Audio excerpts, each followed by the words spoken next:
IPhone 15 pro max officially launch হয়ে গেছে আজকে এবং এখনই আমার নিতে হবে, না হলে আমার বন্ধুরা বলবে ধুর মামা তুই তো কত গরিব খ্যাত, এখনো তুই আইফোন 14 প্রো ম্যাক্স ইউজ করো। যে করেই হোক বাবাকে চাপ দিয়ে আমার আইফোন 15 নিতেই হবে।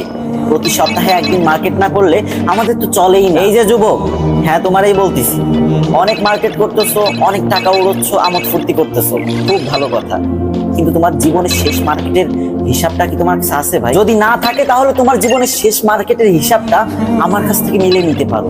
কাফনের কাপড় 950 টাকা, বাস 250 টাকা, গোলাপ জল 150 টাকা, আতর 80 টাকা, খুরমা 60 টাকা, আর একটা সাবান লাগবে ধরো 40 টাকা, মোট 1530 টাকা। এই হিসাব মিললো? যৌবনের শক্তি পেয়ে যা ইচ্ছা তাই করতেছো, টাকা উড়োচ্ছ, মেয়ে নিয়ে ফুর্তি করতেছো, খারাপ পথে চলতেছো, কিন্তু বিশ্বাস করো ভাই এই যৌবন চিরস্থায়ী না। তুমি একটা ঘড়ির মতো, আর তোমার সুতোর গুটি আল্লাহর হাতে।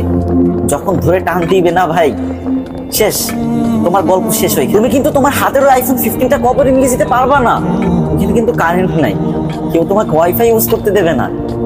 এখনো সময় আছে যুবক, ফিরে আসো আল্লাহর পথে। আল্লাহ আমাদের যুবক ভাইদেরকে সঠিক পথে চলার তৌফিক দান করুন, আমিন।